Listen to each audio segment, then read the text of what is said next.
नमस्कार दोस्तों, मैं कुशाग्र जैन आप सभी का स्वागत करता हूं आज के प्रश्न पत्र पे।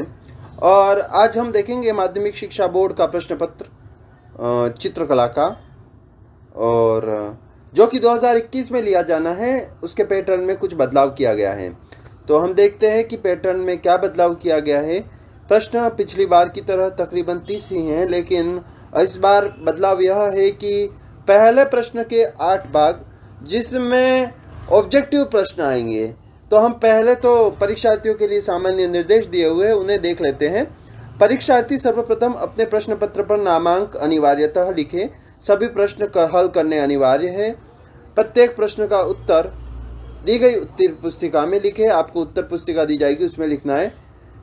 जिन प्रश्नों में आंतरिक खंड है उन सभी के उत्तर एक साथ ही लिखें। प्रश्न पत्र के हिंदी पर अंग्रेजी रूपांतरण में किसी प्रकार की त्रुटि, अंतर, विरोधाभास होने पर हिंदी भाषा के प्रश्नों को सही माने। प्रश्न संख्या 16 से 21 में आंतरिक विकल्प है। प्रश्न संख्या 22-23 में आंतरिक विकल्प है और 2 आंतरिक विकल्प है इसमें। और प्रश्न का उत्तर लिखने से पूर्व प्रश्न का क्रमांक अवश्य लिखें। प्रश्नों का अंक भार निम्नानुसार है। 1 से 8 प्रश्न करीब 1/4 अंक के हैं, और इस हिसाब से वो दोनों अंक के हो जाएंगे। 2 से 8 अंक के जो प्रश्न है, 2 से 8 नंबर के प्रश्न, वह है आधे अंक के, अर्थात कि 3.5 अंक के करीब 7 प्रश्न आएंगे। इसके बाद 9 से 11 1/2 अंक के प्रश्न, 1 से ही 1/2 अंक के प्रश्न हो जाएंगे। कुल 1/2 अंक के ही प्रश्न है। इसके अलावा 12 से 15 अंक जो क्रमांक है वह 1 अंक का प्रश्न आएगा। कुल 4 प्रश्न आएंगे, अर्थात 4 अंक के प्रश्न हो जाएंगे। और उसके बाद 16 से 21 1 से 1/2 अर्थात 1.5 अंक के कुल 6 प्रश्न, अर्थात कि 9 अंक हो जाएंगे। और 22-23 2 अंक का होगा, अर्थात कुल 4 प्रश्न हो जाएंगे। इसी क्रम में हम आगे देखते हैं प्रश्नों को, अर्थात कि जो प्रश्न यहाँ पर दिए गए हैं। पहला प्रश्न, एनाल्स एंटिक्विटीज ऑफ राजस्थान पुस्तक के लेखक कौन हैं? 4 ऑप्शन दिए गए हैं। राजस्थान पेंटिंग नामक पुस्तक के लेखक कौन हैं? 3 पुजारिन किसका चित्र है? नंदलाल बसु का जन्म कहाँ हुआ था? फूल बेचने वाली स्त्री किसका चित्र है? कांगड़ा की स्त्री किसका चित्र है? सतीश गुजराल कौन है? आधुनिक मूर्तिकला का जनक किसे कहा जाता है? अवल फजल का पुस्तक का नाम पूछा है। श्रीनाथ जी की प्रतिमा के पीछे जो चित्र होते हैं उसे क्या कहा जाता है? शबीह। आनंद कुमार स्वामी का जन्म कब और कहाँ हुआ था? कोणार्क का सूर्य मंदिर कहाँ स्थित है? तीर्थम किसे का के और नाम? पेक का पूरा नाम? चौमुखा मंदिर, बारडोली का शिव मंदिर, शीर्षकहीन हेड मूर्ति। मुगल शैली का जन्म भारत में कैसे हुआ? अकबरकालीन मुगल काल की विशेषताएं। बसोहली शैली के विषयों का वर्णन। नंदलाल बसु की चित्रण शैली पर टिप्पणी। बसोहली शैली के साधु व कृष्ण नामक चित्र का वर्णन। पहाड़ी चित्र शैली की विशेषताएं। NS बेंद्रे का संक्षिप्त परिचय। कलकत्ता कला समूह के उद्भव व विकास। महाबलीपुरम के मूर्तिशिल्प। एलिफेंटा की कला के बारे में। चांद बावड़ी की निर्माण कला पर प्रकाश। विमल शाही मंदिर, किराड़ू और चौमुखा मंदिर पर टिप्पणी। शंकर चौधरी का जीवन परिचय। शहीद स्मारक। Progressive artist group. शिल्पी चक्र। यामिनी राय की लोक कला, चित्रकला के विकास में अमृता शेरगिल के योगदान का उल्लेख। बंगाल शैली के उद्गम एवं विकास पर विस्तार से चर्चा। राजस्थानी चित्रकला के शैली के विकास क्रम को समझाइए। और जयपुर शैली के उद्भव और विकास का लेख लिखना है। और किशनगढ़ शैली की प्रमुख विशेषताओं को वर्णन करना है। तो इस प्रकार का कुछ पेपर हैं। ये पेपर हमने देखा। अब हम देखेंगे कि इसका मॉडल आंसर कैसा हो सकता है। तो हम यदि इस तरीके का प्रश्न आ जाता है तो हमको किस प्रकार से उत्तर लिखना है कि हम अधिक से अधिक नंबर ला सके। तो ऐसे में यहाँ पर आपके सामने इसी के साथ मैं आपको मॉडल आंसर की भी दे रहा हूँ। आइए देखते हैं मॉडल आंसर की। अब देखिए कि प्रश्नों के उत्तर कैसे लिखे जाएंगे कि आपके अधिक से अधिक अंक आ सके। तो ऐसे में पहला प्रश्न है, एनाल्स एंटिक्विटीज ऑफ राजस्थान पुस्तक के लेखक कौन है? 4 ऑप्शन थे, जिसमें से आपको लिखना है स colonel James Tod annals and antiquities of Rajasthan पुस्तक के लेखक हैं। राजपूत पेंटिंग नामक पुस्तक के लेखक कौन हैं? आनंद कुमार स्वामी ने राजपूत पेंटिंग लिखी है। 1916 में प्रकाशित हुई है। 3 पुस्तकें किसका प्रसिद्ध चित्र है? यामिनी राय का। 3 पुजारी ने किसका प्रसिद्ध चित्र है? तो यामिनी राय का। नंदलाल बसु का जन्म कहाँ हुआ? तो नंदलाल बसु का जन्म हवेली खड़गपुर में हुआ। फूल बेचने वाली स्त्री नामक चित्र किस आधुनिक कलाकार द्वारा बनाया गया है? नारायण श्रीधर बेंद्रे द्वारा। कांगड़ा की स्त्री नामक चित्र किस आधुनिक कलाकार द्वारा बनाया गया है? तो भावेश चंद्र सान्याल द्वारा। सतीश गुजराल कौन है? सतीश गुजराल चित्रकार हैं। आधुनिक मूर्तिकला का जनक किसे कहा जाता है? इसका उत्तर है ब राम किंकर बेज को। प्रश्न पत्र पहले ही दिखा दिया जा चुका है आपको। अबुल फजल की पुस्तक का नाम लिखिए। आईनाए अकबरी। श्रीनाथ जी की प्रतिमा के पीछे बने चित्र किस नाम से जाने जाते हैं? पिछवाई के नाम से जाने जाते हैं। शबीह किसे कहा जाता है?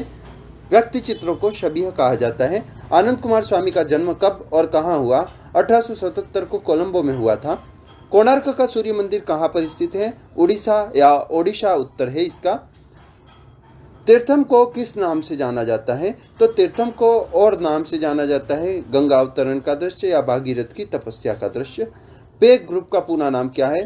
Progressive artist group. चौमुखा मंदिर देश देश को समर्पित है, तो भगवान पार्श्वनाथ को समर्पित है। जैन तीर्थंकर पार्श्वनाथ भी लिख सकते हैं। बारडोली के शिव मंदिर में सबसे प्रमुख मंदिर है तो गटेश्वर शिवालय है। शीर्षकहीन हेड मूर्ति शिल्प किसका है? तो हिम्मत शाह का है। भारत में मुगल शैली का जन्म कैसे हुआ? अब ये थोड़े से बड़े प्रश्न हैं, इनका उत्तर कैसे लिखा जाए थोड़ा सा देखो। भारत में मुगल शैली की चित्रकला का जन्म हुमायूं के शासनकाल में प्रारंभ हुआ। चित्रकार अब्दुल समद व मीर सैयद को ईरान से लाया था और यहीं से भारत में मुगल शैली का जन्म हुआ। अकबरकालीन मुगल कला की विशेषताएं लिखनी है। ये सब 1 नंबर वाले प्रश्न आ गए। अब अकबरकालीन मुगल कला की विशेषताएं: राजपूत, ईरानी व यूरोपीय तत्वों का मिश्रण है। शबीह व्यक्ति चित्रण का अंकन खूब हुआ है। ईरानी प्रभाव दर्शाने के लिए एक चित्र में अनेक आकृतियों का अंकन किया गया है। सियालकोटी कागज का प्रयोग हुआ है। अगला है बसोहली शैली के विषयों का वर्णन कीजिए। बसोहली शैली के प्रमुख विषय निम्न है। बसोहली शैली के प्रमुख विषय में धार्मिक चित्र, वैष्णव धर्म के प्रति अगाध श्रद्धा होने के कारण कृष्ण जीवन से संबंधित चित्र बने और सूरदास, मीर, केशवदास, बिहारी के भक्ति साहित्य के ग्रंथों पर चित्र बनाए गए, जिसमें विष्णु के रूप में मुख्य रूप से राम व कृष्ण के चित्र अत्यधिक बने हैं।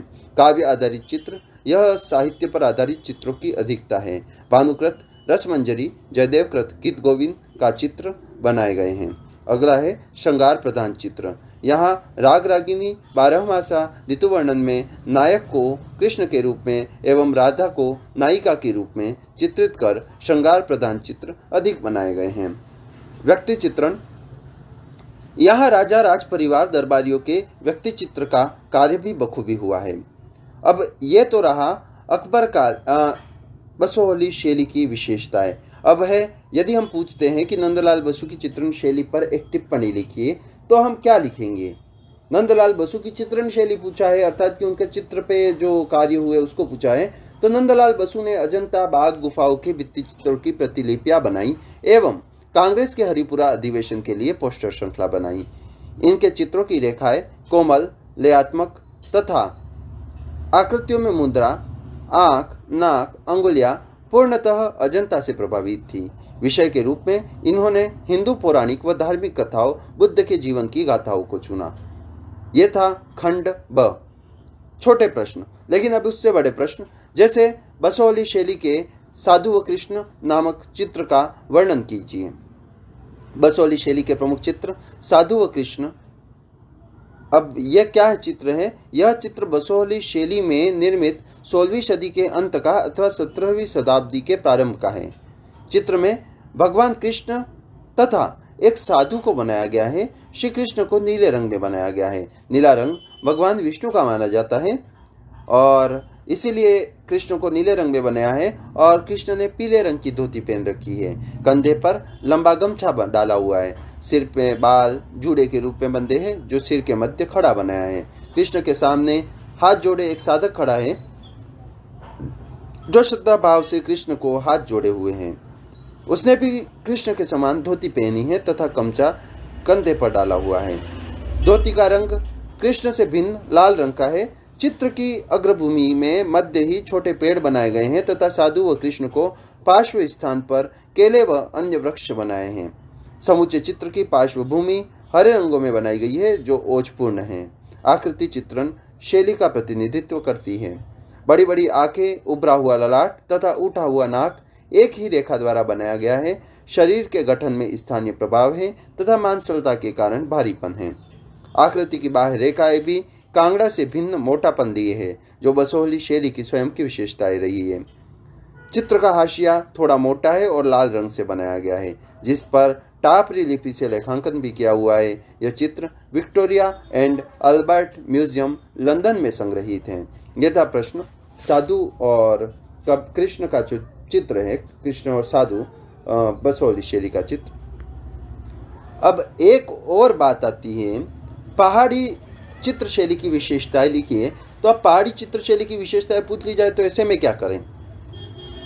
मानवाकृतियों के अंकन में चित्रों में कोमलता, सरलता, भावात्मकता का अनुपम प्रभाव है और चित्रों में आकृतियों के चेहरे पर तेज व मंत्रमुग्ध कर देने का आकर्षण है। हम लिख दे पहले कि पहाड़ी चित्र शैली की विशेषताएं निम्नलिखित है और 4-5 बिंदु लिखे जिससे कि आपको नंबर मिल सके। लाल पीले रंगों में हाशिए बनाकर कहीं कहीं सफेद रंग से टापरी लिपि में लेख लिखे गए हैं। यहाँ पर अमिश्रित चटक रंगों का प्रयोग अधिक है। रंगों को प्रतीक रूप में प्रयोग कर रहस्यमय आधुनिकता का संयुक्त प्रभाव दिखाया गया है। पीला रंग पवित्रता, लाल रंग प्रेम, नीला रंग बादल और हरा रंग खुशहाली का प्रतीक माना गया है। यहाँ भवनों को सफेद रंगों से, स्तंभों को आकर्षण युक्त गुंबदों, झरोखों और छज्जों से के साथ चित्रित किया गया है। पुरुषों को मुगलिया प्रभाव वाला घेरदार जामा, पीछे झुकी पगड़ी पहने हुए चित्रित किया है तो वहीं स्त्रियों को लंबी सूथन, चोली, लहंगा पहने दिखाया है। और एक और विशेषता इसकी राग रागिनी के चित्रण की अधिकता से वाद्य यंत्रों का चित्रण भी खूब हुआ है। तंबूरा, ढोलक, मृदंग, मंजीरा, वीणा, सितार आदि वाद्य यंत्रों को बहुत ही बारीकी से चित्रित किया गया है। एक बात ध्यान रखें, जब ये प्रश्न है इस तरीके के 1.5 नंबर वाले तो तकरीबन या तो इसमें 6 विशेषता पूछी जाएगी या 3 विशेषता पूछी जाएगी या ऐसा कुछ पूछा जाएगा जिसमें आधे नंबर का एक प्रश्न होगा और 1 नंबर का शामिल मिला जुला प्रश्न होगा। तो हमको इसको ध्यान रखना है। हमने अभी तक देखा कि प्रश्न पत्र को कैसे हल किया जाता है और 16 प्रश्न तक देख लिया है। अब बाकी के जो प्रश्न है वो अगले अध्याय में देखेंगे या अगले भाग में देखेंगे। और हम जब भी प्रश्न पत्र हल करें तो यह ध्यान रखें कि पूर्वाग्रह में ना रहें और दुखी ना हो कि किसी प्रश्न का उत्तर हमें कम आ रहा है। हो सकता है किसी प्रश्न का उत्तर छोटा भी हो सकता है, तो कोई अधिक अंक का प्रश्न है जिसका उत्तर बड़ा हो और कोई कम अंक का प्रश्न का उत्तर भी बड़ा हो सकता है और कोई कम अंक का प्रश्न का उत्तर छोटा हो, तो अधिक अंक के प्रश्न का उत्तर भी छोटा हो सकता है। तो हम देखें परीक्षा में और ये सोचे कि क्या प्रश्न के उत्तर हम दे रहे हैं वह सटीक हैं। उत्तर छोटा या बड़ा होने से ज़्यादा ज़रूरी है उत्तर का सटीक होना। ठीक है, अगले वीडियो में हम फिर आगे 17 से जो उत्तर है वह देखेंगे। आप सभी ने ध्यान से सुना, धन्यवाद।